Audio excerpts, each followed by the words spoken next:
வசனம் மழை போல் பெய்திறங்கும், சத்தியம் மலர் போல் இதழ் விரியும்.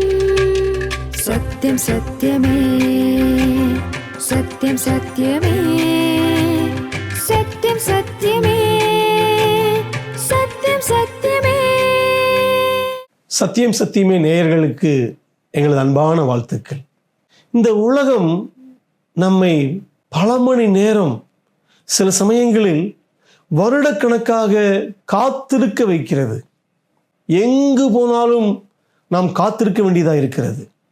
பிள்ளைகளுக்கு ஏதாவது வாங்க கடைக்கு போனால் அங்கு வரிசை நிற்கிறது.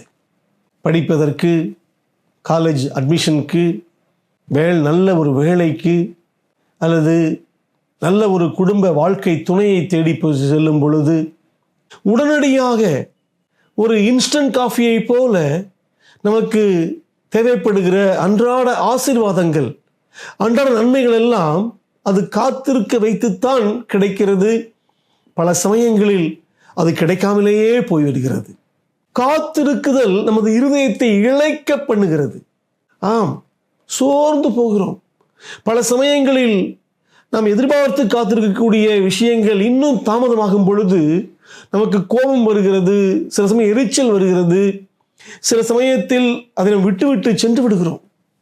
1960 சமயங்களில் அமெரிக்காவிலிருந்து ஆர்ச்சி என்று சொல்லப்படக்கூடிய ஒரு தேவ ஊழியர் கிறிஸ்துவ அலையன்ஸ் மிஷனரி இயக்கத்திலிருந்து அவர் வியட்நாம் நாட்டுக்கு சென்றார். அவரும் அவரது மனைவி பெட்ரி மிட்சலும். அங்கு போய் அவர்கள் தேவனுக்காக பல ஊழியங்களையும் வியட்நாம் மக்களுக்கு பல நற்கிரிகளையும் செய்து கிறிஸ்துவின் அன்பை அவர்கள் பரப்பினார்கள். ஆனால் அங்கு வடக்கு வியட்நாம் இராணுவத்தைச் சேர்ந்த மக்கள், இராணுவத்தினர் திடீரென்று இவர்கள் இருந்த இடத்திற்கு வந்து அவரை மட்டும் பயண கைதியாக பிடித்து சென்று விட்டார்கள். அவர்களுக்கு 4 சிறு பிள்ளைகள் இருந்தார்கள். அரசாங்கத்தை தேடி அங்கும் இங்கும் பேச்சுவார்த்தை நடத்தி எத்தனையோ நாட்கள், மாதங்கள் சண்டை சச்சரவோடு போய்கொண்டிருந்த சமயத்தில் அந்த வெற்றியானவர் நிச்சயமாகவே ஒரு நாள் என் கணவன் வந்து சேருவார், தேவன் உதவி செய்வார் என்று அந்த 4 பிள்ளைகளோடும் அவர் வெளிநாட்டுக்கு செல்லாமல் அங்கேயே இருந்து காத்திருந்தார். மாதங்கள், வருடங்கள் ஆனது. 2 வருடம், 3 வருடம், 4 வருடம் என்று பல வருடங்கள் கழித்தும் கூட அவர் கிடைத்த பாடில்லை. அங்கும் இங்கும் காட்டுக்குள் இருக்கிற மக்கள் சொல்லுவார்கள், தெற்காசிய காடுகளில் வெள்ளைக்காரனை நாங்கள் கண்டோம் என்று. உடனே நினைத்தார், என் கணவன் தான் அவர் என்று. ஆனால் இன்று வரை கிடைக்கவில்லை. 20 வருடங்களுக்கு மேலாகிவிட்டது. இப்போதும் அந்த பெட்ரி என்ற மிட்சல் என்ற சகோதரியானவர் தன் கணவன் ஒரு நாள் என்னை காண வருவார், நிச்சயமாகவே பயண கைதியாக பிடிக்கப்பட்டவர் மீண்டு வருவார் என்று நம்பிக்கையோடு காத்திருக்கிறார். பல சமயங்களில் அந்த காத்திருத்தல் எதை காண்பிக்கிறது என்றால், நாம் யாருக்காக காத்திருக்கிறோமோ அவர்களை நாம் அன்பு செய்யக்கூடிய அந்த அன்பைத்தான் காண்பிக்கிறது. ஒரு நாள் அவர் வருவார், அவரோடு கூட மீண்டுமாக என் குடும்ப வாழ்க்கையை வாழ்வேன் என்று. பிரியமானவர்களே, இயேசு கிறிஸ்துவும் கூட நமக்காக காத்து கொண்டிருக்கிற தேவனாக இருக்கிறார். மனிதனானவன் தேவனுக்காக காத்திருப்பது என்பது வேறு. ஆனால் உங்களையும் என்னையும் படைத்த ஒரு ஜீவனுள்ள தேவன் உங்களுக்காக, எனக்காக காத்திருக்கிறார் என்றால் அது எவ்வளவு பெரிய விஷயம் அது. வேதம் தெளிவாய் சொல்லுகிறது. 2 பேதுரு 3:9 இப்படி வாசிக்கிறோம், தாமதிக்கிறார் என்று சிலர் எண்ணுகிறபடி கர்த்தர் தமது வாக்கு தத்தத்தை குறித்து தாமதமாயிராமல் ஒருவரும் கெட்டு போகாமல் எல்லாரும் மனம் திரும்ப வேண்டும் என்று விரும்பி நம்மேல் நீடிய பொறுமையுள்ளவராய் இருக்கிறார். இயேசு கிறிஸ்துவாகிய தேவன் இந்த பூமியில் மீண்டும் வருவதற்காக காத்து கொண்டிருக்கிறார். வந்து உங்களையும் என்னையும் அவரை நம்புகிற மக்களை தன்னோடு அழைத்து செல்லும்படியாக, பரலோகத்தில் அவர்களோடு கூட என்றென்றைக்கும் இருக்கும்படியாக காத்துக்கொண்டே இருக்கிறார். ஆகவே இயேசு கிறிஸ்துவாகிய தேவன் நமக்காக காத்திருக்கிற ஒரு தேவனாக இருக்கிறார்.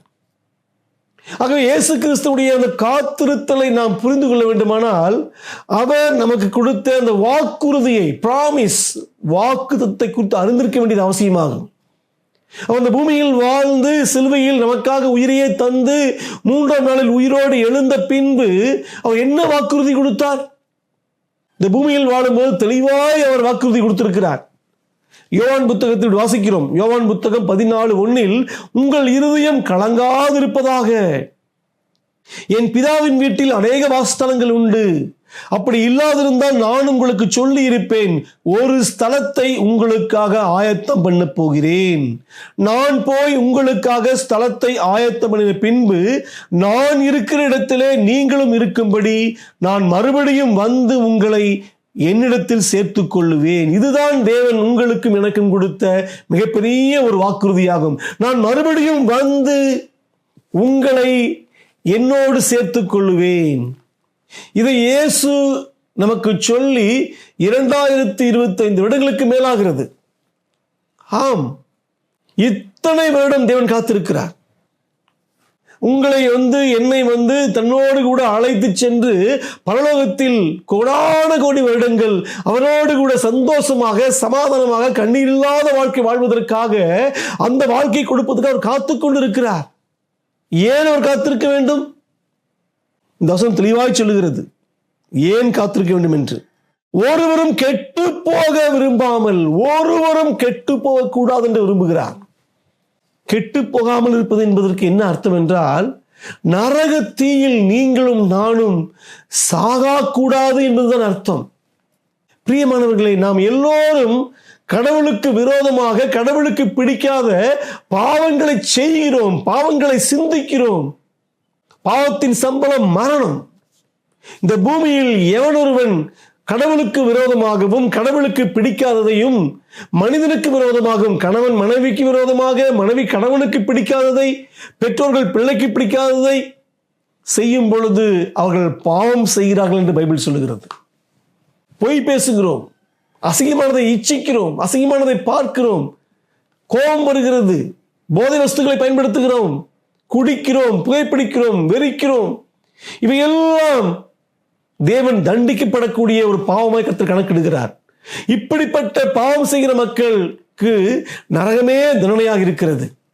இந்த உடம்பானது தீயில் எரிந்துவிடும் அல்லது மண்ணில் வெந்துவிடும், மண்ணுக்கு இரையாகிவிடும்.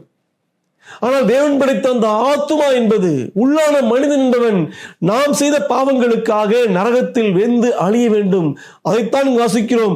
அப்படியாக இந்த உலகத்தில் இருக்கிற பாவிகள், உலகத்தில் இருக்கிற மக்கள் தங்களது பாவங்களின் நிமித்தம் நரகத்தில் வெந்து அழியக்கூடாது என்று தேவன் விரும்புகிறார். இன்னும் கவனமாய் பாருங்கள், ஒருவரும் கெட்டு போகக்கூடாது என்று விரும்புகிறார். ஆகவேதான் அவர் வருகையை தாமதித்துக் கொண்டே செல்கிறார். பிரியமானவர்களே, ஒருவரும் கெட்டு போகக்கூடாது என்று விரும்புகிறார்.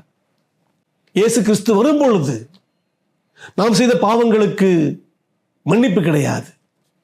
இதுதான் மன்னிப்பின் காலம். நாம் வாழக்கூடிய இந்த காலகட்டம். இப்பொழுது ஒரு மனிதன் இயேசுவை நம்பி, அதாவது இயேசு இந்த உலகத்தில் மனிதனாக பிறந்து நமது தப்புகளுக்காக, நமது தவறுகளுக்காக, நமது பாவங்களுக்காக நம்மேல் வரக்கூடிய விளைவுகளாகிய தண்டனையை அவர் தன்மேல் ஏற்றுக்கொண்டவராக சிலுவையில் நமக்காக ரத்தம் சிந்தி உயிரையே தந்து 3ஆம் நாளில் நரகத்தையும் மரணத்தையும் ஜெயித்து அவர் உயிரோடு எழுந்திருக்கிறார். இதை யார் நம்புகிறார்களோ அவர்களது பாவங்களை தேவன் இன்றே இப்போதே மன்னிக்கிறார். அப்படி யாருடைய பாவம் மன்னிக்கப்படுகிறதோ அவர்கள்தான் இயேசுவானவர் மீண்டும் வரும் பொழுது அவரோடு கூட பரலோகத்துக்கு செல்ல முடியும். இயேசுவை ஏற்றுக்கொள்ளாத மக்கள் நித்திய காலமாக, முடிவில்லாத காலமாக நரகத்தீயில் வெந்து அழிய வேண்டும். ஆக இயேசு கிறிஸ்துவாகிய தேவன், அன்பின் தேவன், இதை கேட்டுக்கொண்டிருக்கிற நீங்களில், உங்களில் ஒருவர் கூட பாவம் மன்னிக்கப்படாதபடிக்கு, ஒருவர் கூட நரகத்துக்கு போகக்கூடாது என்று அவர் விரும்புகிறபடியினால் அவர் நம்மை நீடிய பொறுமையுள்ளவராக, நாம் இயேசுவை ஏற்றுக்கொள்வதற்கு, நமது பாவம் மன்னிக்கப்படுவதற்காக அவர் பொறுமையோடு காத்துக் கொண்டிருக்கிறார். நீடிய பொறுமையோடு காத்துக் கொண்டிருக்கிறார். பிரியமானவர்களே, தேவனது பொறுமைக்கு ஒரு எல்லை உண்டு. தேவனது காத்திருப்புக்கு ஒரு எல்லை உண்டு. நிச்சயமாகவே நீங்களும் நானும் நாம் ஒரு காஃபி கடைக்கு சென்றாலும் கூட நாம் பொறுத்திருக்கிறோம், காத்திருக்கிறோம். ஆனால் தொடர்ந்து அங்கு நமக்கு உணவுகளை பரிமாறக்கூடியவன் காத்திருக்க வைத்துக் கொண்டே இருந்தால் நமக்கு ஒரு எல்லை உண்டு. அதற்கு அப்புறமாக நாம் கோபப்படுகிறோம். நம் காத்திருப்புக்கு ஒரு முடிவு உண்டு. அதுபோல் தான் இயேசுவுக்கும் கூட அவர் 2000 வருடங்களுக்கு முன்பாக சிலுவையில் உங்களையும் என்னையும் மன்னிப்பதற்காக உயிரையே தந்தார். 3ஆம் நாளில் உயிரோடு எழுந்தார். இதை நாம் நம்பினால் போதும். இயேசுவே, எனது பாவத்தை மன்னியும் ஆண்டவரே, எனது பாவத்தை மன்னித்து என்னை உம்மோடு கூட நீ வரும்பொழுது எடுத்து செல்லும் என்று நாம் அவரிடத்தில் விசுவாசித்து சொல்லும் பொழுது அந்த பாவ அறிக்கையை இயேசுவானவர் ஏற்றுக்கொள்கிறார். நமது பாவத்தை மன்னிக்கிறார். அவர் தேவனது பிள்ளை நம்மை மாற்றுகிறார். எவனுடைய பாவத்தை இயேசு கிறிஸ்துவானுடைய ரத்தம் கழுவுகிறதோ அவன் மட்டுமே இயேசுவானவர் மீண்டும் வரும் பொழுது அவரோடு கூட செல்லுவதற்கு தகுதியை பெறுகிறான். அந்த விசுவாசத்தை நீங்களும் நானும் இயேசுவிடம் காண்பிப்பதற்காக 2000 வருடமாக இயேசு காத்துக்கொண்டே இருக்கிறார். கடைசி மனிதன் வரை ஒருவன் கூட கெட்டு போகக்கூடாது என்பதற்காக அவர் காத்திருக்கிற ஒரு தேவனாக இருக்கிறார். அந்த காத்திருப்புக்கு பின்பாக உங்கள் மேலும் என் மேலும் அவர் கொண்டு வருகிற, அவர் வெளிப்படுத்துகிற அன்பை நாம் புரிந்து கொள்ள வேண்டும். பிரியமானவர்களே, நீங்கள் அலுவலகத்தில் வேலை முடித்துக் கொண்டு வீட்டுக்கு செல்லும் பொழுது உங்களுக்காக மனைவி காத்திருக்கிறார், உங்களது பிள்ளைகள் காத்திருக்கிறார்கள். சில சமயங்களில் வழிமேல் விழி வைத்து அவர்கள் கதவுக்கு வெளியே வந்து வீதியில் நின்று கொடுப்பார்கள் உங்கள் பிள்ளைகள். அப்பா எப்பொழுது வருவார், எப்பொழுது வருவார் என்று. மனைவியாக காத்துக் கொண்டிருப்பார், எப்பொழுது தனக்கு பிரியமான கணவன் வருவான் என்று. இவை எல்லாமே உங்கள் மேல் அவர் வைத்திருக்கிற அன்பை அது வெளிப்படுத்துகிறது. இயேசுவானவரும் கூட அவர் ஒரு நாள், ஒரு வருடம், 2 வருடம் அல்ல, 2000 வருடமாக இந்த பூமியில் இருக்கிற ஒவ்வொரு மனிதனையும் அவர் அன்பு செய்கிறார். ஒவ்வொரு மனிதனும் தனது பாவத்தை விட்டு மனம் திரும்பி இயேசுவை நம்பி அவர் தருகிற பாவ மன்னிப்பை பெற்றுக்கொண்டு இயேசுவுடைய பரிசுத்த இரத்தத்தால் தங்களது பாவங்கள் கழுவப்பட்ட நிச்சயத்தை பெற்றுக்கொண்டு அவர்கள் பாவமில்லாத ஒரு பிள்ளைகளாக இயேசுவிடம் தங்களது வாழ்க்கையை ஒப்புக் கொடுப்பார்களா என்று காத்துக்கொண்டே இருக்கிறார். பிரியமானவர்களே, இயேசுவிடம் வந்து அவர் உங்களுக்காக சிலுவையில் உயிரையே தந்து உயிரோடு எழுந்த அந்த ஒரு விஷயத்தை, அந்த சத்தியத்தை நம்புவதற்கு உங்களது வாழ்க்கையில் தடையாயிருப்பது எது? உங்களை எது தடை செய்கிறது? எதுவும் தடை செய்ய வேண்டிய அவசியம் இல்லை. உங்களுக்காக காத்திருக்கிற அந்த இயேசுவை, அந்த இயேசுவின் அன்பை நீங்கள் புறமே தள்ளாதிருங்கள். இன்று நீங்கள் தள்ளினால் நாளை இயேசு வரும் பொழுது நீங்கள் உங்களது பாவங்களுக்கான தண்டனையாகிய நரகத்தில் நீங்கள் வெந்து அழிய வேண்டும். உங்க ஆத்துமாவின் நரகத்தில் வெந்து கெட்டு போகும். ஆகவே இயேசுவானவர் ஒருவரும் கெட்டு போக விரும்பாமல் ஒவ்வொருவரையும் பாவங்களை மன்னித்து தனது பிள்ளைகளாக மாற்றி தன்னோடு கூட பரலோகத்தில் வைத்துக் கொள்ள அவர் விரும்புகிறார். அந்த அன்பை மறுதளிக்காதீர்கள். அந்த அன்பை ஏற்றுக்கொள்ளுங்கள். உங்களுக்காக சிலுவையில் ரத்தம் சிந்தி நேசித்த அந்த அன்பை புரிந்து கொள்ளுங்கள். பிரியமானவர்களே, இந்த உலகம் தருகிற பாவமானது கடைசி இப்பொழுது வேண்டாம் சந்தோஷத்தை கொடுக்கலாம், ஆனால் இறுதியில் அது உங்களை நரகத்தில் தள்ளிவிடும். ஆகவே உங்களுக்காக காத்திருக்கிற அந்த இயேசுவை நீங்கள் நம்புங்கள், விசுவாசியுங்கள். இயேசுவானவர் தரக்கூடிய நித்திய பேரின்பத்தை, அந்த நித்திய வாழ்வை, பாவ மன்னிப்பை பெற்று ஒரு அர்த்தமுள்ள வாழ்க்கை வாழ்வதற்கு இயேசு கிறிஸ்து உங்களுக்கு உதவி செய்வாராக. ஆமென்.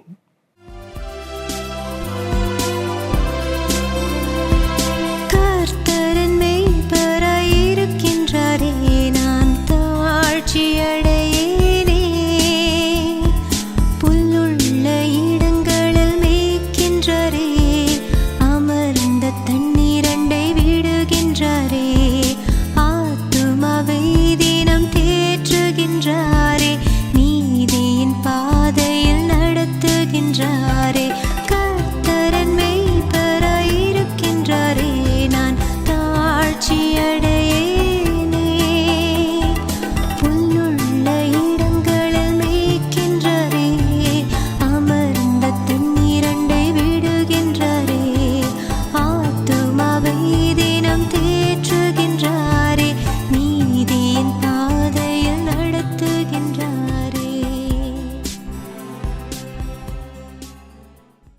சிறந்த பெஸ்டான வாழ்வை நமக்கு தருகிற ஆண்டவராகிய இயேசு கிறிஸ்துவின் நாமத்திலே சத்தியம் சத்தியம் நிகழ்ச்சியை பார்த்து கொண்டிருக்கக்கூடிய உங்கள் யாவருக்கும் எங்களுடைய அன்பின் வாழ்த்துதல்களை நாங்கள் தெரிவித்துக் கொள்ளுகிறோம்.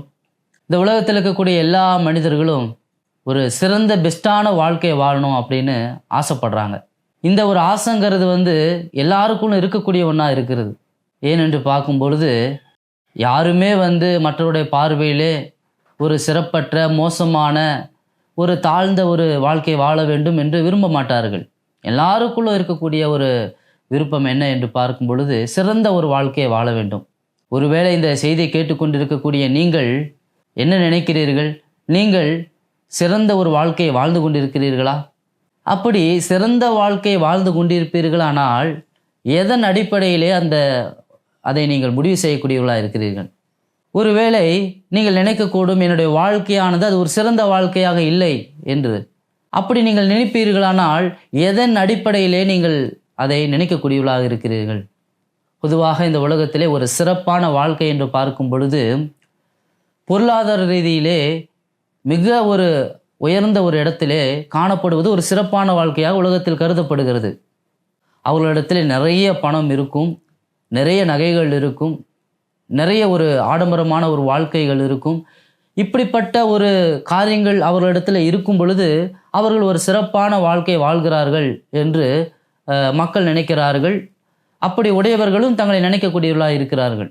இன்னும் சிலர் ஒரு ஆரோக்கியமான வாழ்க்கை, நோய் நொடி இல்லாத எப்பொழுதும் ஒரு ஆரோக்கியமாக இருக்கக்கூடிய ஒரு வாழ்க்கை தான் சிறப்பான வாழ்க்கை என்று அவர்கள் கருதக்கூடியவர்களாக இருக்கிறார்கள்.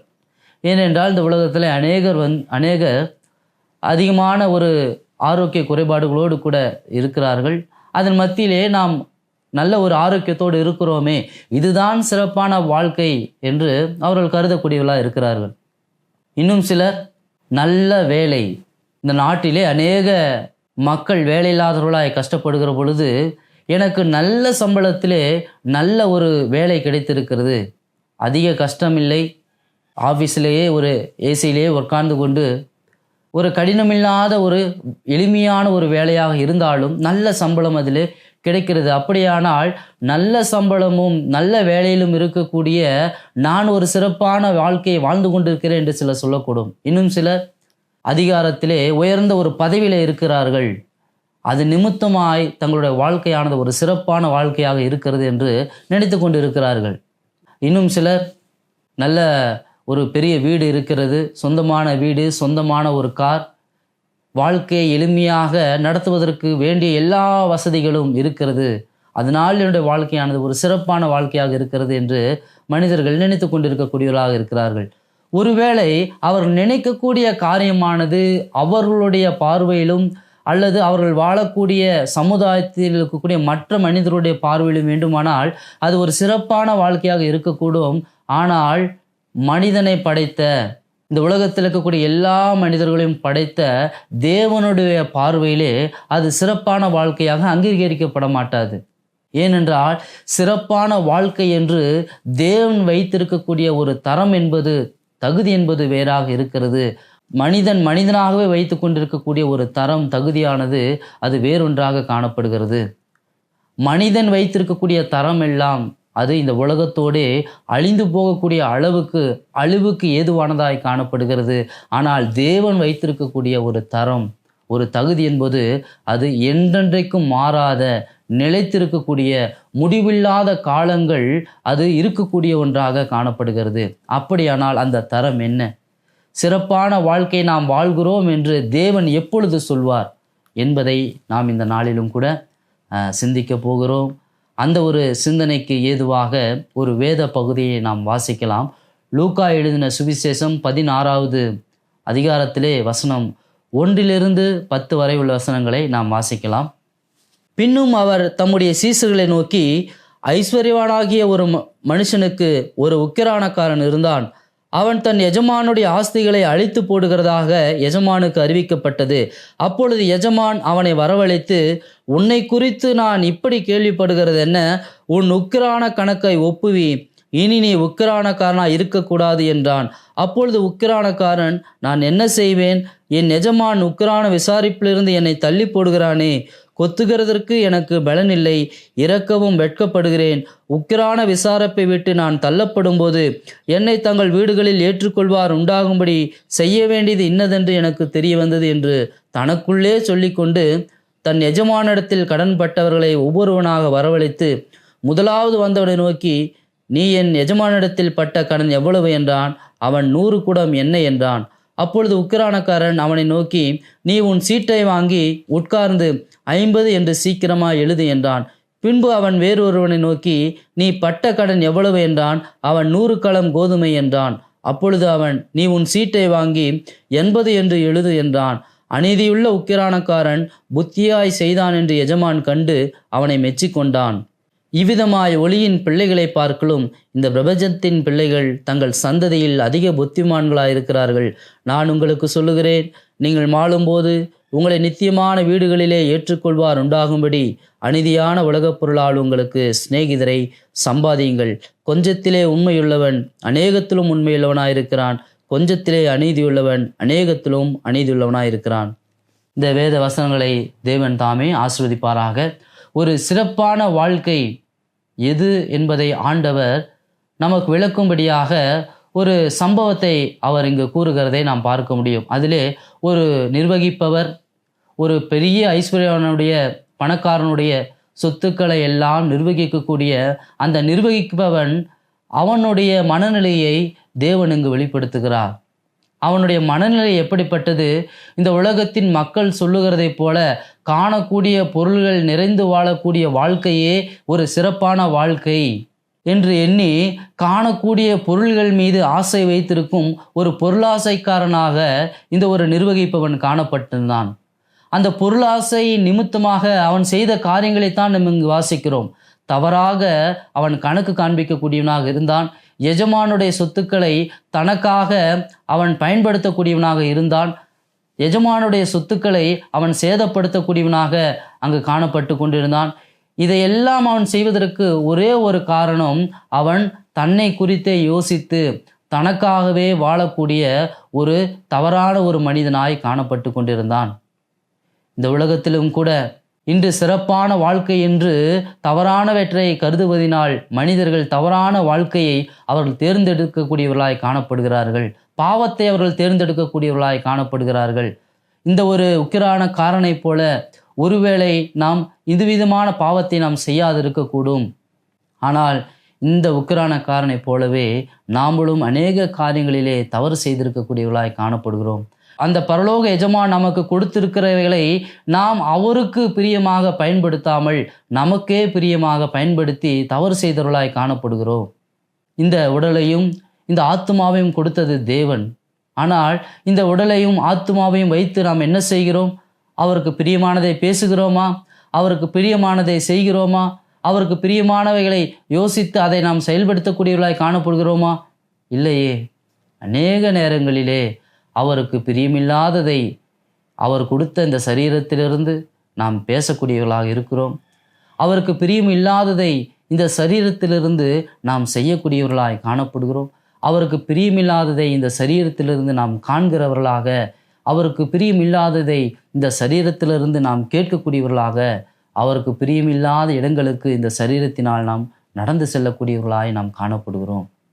அன்பான சகோதர சகோதரிகளே, இந்த உக்கிரானக்காரன் தவறு செய்தான் என்று அந்த எஜமானுக்கு தெரிந்த பொழுது அந்த எஜமான் என்ன செய்தார்? அந்த தவறை காணாதவராய் விட்டுவிடவில்லை. அந்த தவறுக்கான ஒரு நீதியை செயல்படுத்தக்கூடியவராய் காணப்பட்டிருந்தார்.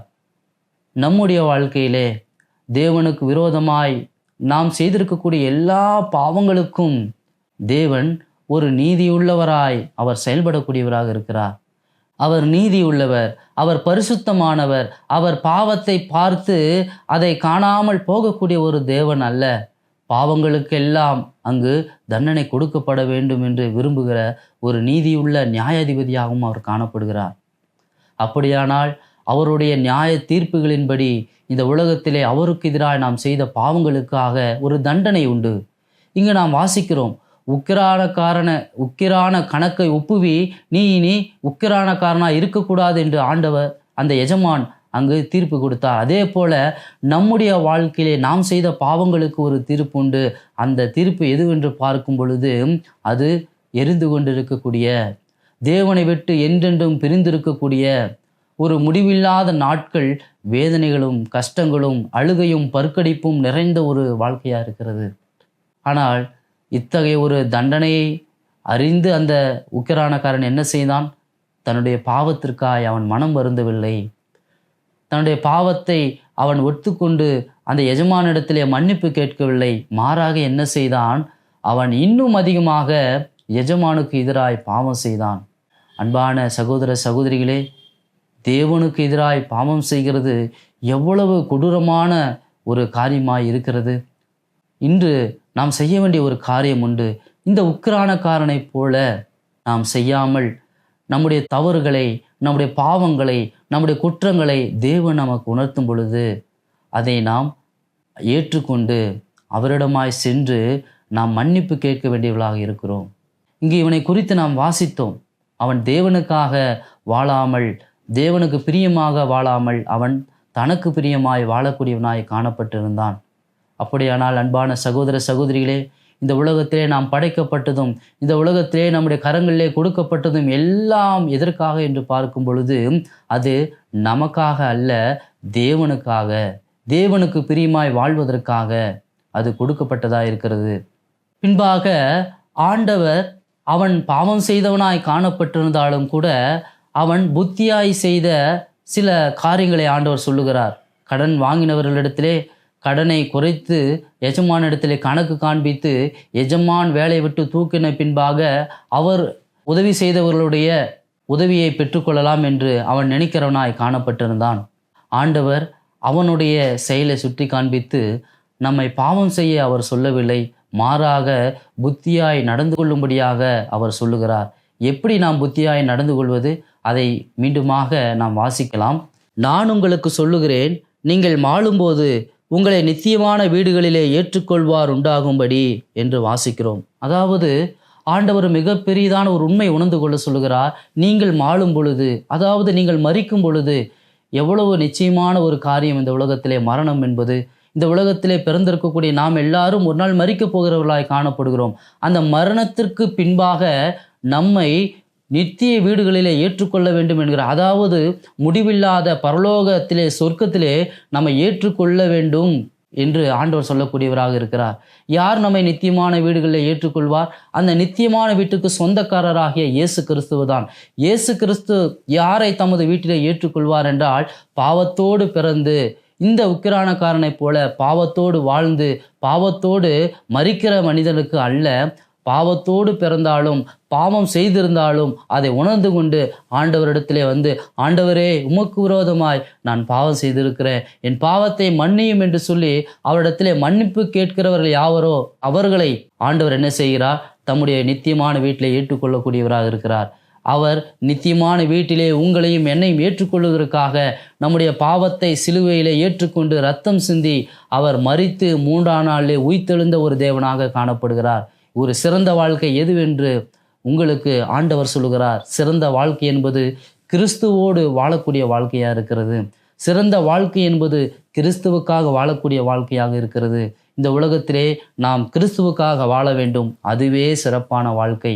இந்த உலகத்துக்கு பின்பாக நாம் மாளும்போது, நாம் மரணித்ததுக்கு பின்பாக கிறிஸ்துவோடு கூட, இயேசுவோடு கூட பரலோகத்திலே வாழ வேண்டும். அதுவே சிறப்பான ஒரு வாழ்க்கையாக இருக்கிறது. அந்த சிறப்பான வாழ்க்கையை பெற்றுக்கொள்ளும்படிக்கு ஆண்டவர் உங்கள் ஒவ்வொருவரையும் அழைக்கக்கூடியவராக இருக்கிறார். இந்த நாளிலே நீங்கள் அதை பெற்றுக்கொள்ளும்படியாக இயேசுவின் நாமத்திலே உங்கள் யாவரையும் நாங்கள் வாழ்த்துகிறோம், வரவேற்கிறோம். சத்தியம் சத்தியமே, சத்தியம் சத்தியமே.